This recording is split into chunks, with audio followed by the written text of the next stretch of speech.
NCP নেতা হাসনাত আব্দুল্লাহকে গাজীপুরে মারধর করেছে মানে গাড়ি থামিয়ে যেই ইসলামী কায়দার বর্ণনা শুনলাম পুলিশের মুখ থেকে এবং হাসনাত আব্দুল্লাহ বা সাজিদ সালামের ফেসবুক পোস্ট থেকে, সেটা আপনারা অলরেডি জেনে গেছেন। এটা একটা খুব বিশ্রী রকমের ঘটনা এবং এটা নিন্দা জানানো ছাড়া আর কোনো ভাষা থাকার কথা না। কারণ যে কোনো ধরনের রাজনীতিতে সহিংস ঘটনা, সহিংস কার্যক্রম, এটা আমরা সবসময় নিন্দা জানাই এবং এটা হওয়া উচিত না। যাই হোক, এখন এরপরে তিনি যেভাবে হোক বেঁচে ফিরেছেন। বেঁচে ফেরার পরে তার হাতে আঘাত লেগেছে, মোটরসাইকেল দিয়ে 10-12 জন চড়াও হয়েছিল। আমার মনে যে এই প্রশ্নটা আমি যাওয়ার আগে আপনাদেরকে বলি যে গাজীপুর এমন একটা জেলা, যেই জেলা গত কয়েকদিন ধরে আওয়ামী লীগ সরকার ক্ষমতা থেকে যাওয়ার পর থেকে নানানভাবে আলোচিত হয়েছে না? প্রশ্নটা কোথায় দেখেন, হাসনাত আব্দুল্লাহকে এই অ্যাটাকের পরে গাজীপুরে পুলিশি অভিযান হয়েছে। পত্রপত্রিকা খবরে দেখলাম 50 থেকে কেউ বলছে 70, 75, 80 এরকম লোকজন ধরা পড়েছে পুলিশের বরাত দিয়ে। পুলিশের এডিসি দেখলাম রবিউল সাহেব, ওনার এবং অন্যান্য কর্মকর্তাদের বরাত দিয়ে পত্রপত্রিকাগুলো দাবি করছে যে এই যারা এগুলো করেছে, হাসনাত আব্দুল্লাহর উপরে যারা অ্যাটাক করেছে, তারা ফেসিবাদের লোক, মানে পরাজিত ফেসিবাদ যারা, তারা এই কর্ম করেছে। তো পরাজিত ফেসিবাদকে আওয়ামী লীগ। আমার প্রশ্নটা হচ্ছে এই জায়গায়, এই যে গাজীপুরে 5 আগস্টের পরে তো সব দৌড়ের উপরে আওয়ামী লীগ পালাইলো। এই যে আজমতুল্লাহ বলেন, রাসেল বলেন, তারপর আপনার মেয়র জাহাঙ্গীর বলেন, কেউ তো নাই, তাদের লোকজনও নেই, সান্ড পান্ড কেউ নাই। তারপরে আবার আকম মোজাম্মেল হকের বাসায় যখন এই বৈষম্য ছাত্র আন্দোলনের আক্রমণ করতে গেল, লুটপাট করার মতো একটা ঘটনা ঘটলো, তখন পাল্টা আবার জনগণ একটা অ্যাটাক করলো, তখন কয়েকজন আহত হলো, একজন পরে মারাও গেল।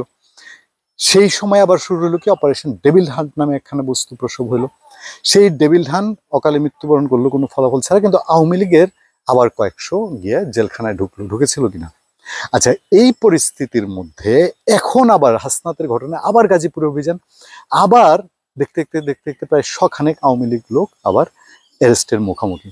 এবার আমারে বলেন তো ভাই, যে আওয়ামী লীগ কি ভুতুরে পার্টি, যে এটারে যতই কোবায়, যতই মাঠে, আবার মাটির ভিতরে ফুটফুট করে বাইরে হয়? জেলেই তো না শুনি ম্যাক্সিমাম, কয়দিন পরে দেয় নাকি একই জিনিস। ওই কুমিরের এক বাচ্চারে 7 বার দেখানোর মতন, যে একটা ধরে জেলে নেয় আবার ধরে, যখন একটা কোন ঘটনা ঘটে। আনলিটারে আপনি কি দিয়ে ব্যাখ্যা করবেন, কি দিয়ে বোঝাবেন? এটা কিছু একটা ব্যাখ্যা, কিছু একটা অবশিষ্ট থাকা উচিত। এবং এই প্রশ্নটা আমার মধ্যে কি জানেন, এখন পর্যন্ত কি বাংলাদেশে এই যে যত অ্যাটাক যেখানে ঘটে, এই যে যেভাবে গাজীপুরে পুলিশ এবং অন্য কর্মকর্তারা তৎপর হয়ে উঠেছেন, তারা কি আর আদতে আর অন্যান্য কোনো ঘটনায় এরকম তৎপর হতে পারেন কিনা বা হচ্ছেন কিনা, এটা আমাদের একটু ওয়াকিবহাল হওয়া খুবই প্রয়োজন। এবং আমার মনে হয় যে জিনিসটা মানুষ, এই যে গাজীপুরে যতটা আইনশৃঙ্খলা বাহিনী হাসনাত আব্দুল্লাহর উপরে অ্যাটাকের পরে নড়ে চড়ে উঠেছে, এটা অন্য কারো ক্ষেত্রে যদি হতো না, তাহলে আরেকটু সুখ হতো, জিনিসটা দেখতে একটু ভালো হতো।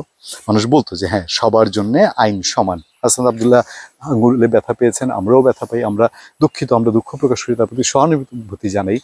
কিন্তু এই একই বিচার যেন সবার মধ্যে থাকে, এইটাই বোধহয় কাম্য হওয়া উচিত ছিল। এবং আমরা মনে করি যে আমাদের দেশে আইন ব্যবস্থা এরকম নাই বলেই রাজনীতির যে চর্চা, এই চর্চায় কেউই এই রাজনীতির উপরে কেউ আস্থা রাখতে পারে না। ধন্যবাদ সবাইকে, ভালো থাকবেন, সুস্থ থাকবেন, সত্য করুন এবং সহনশীলতার সাথে। আপনার সাথে আমি আতিক রহমান, পূর্ণিয়া।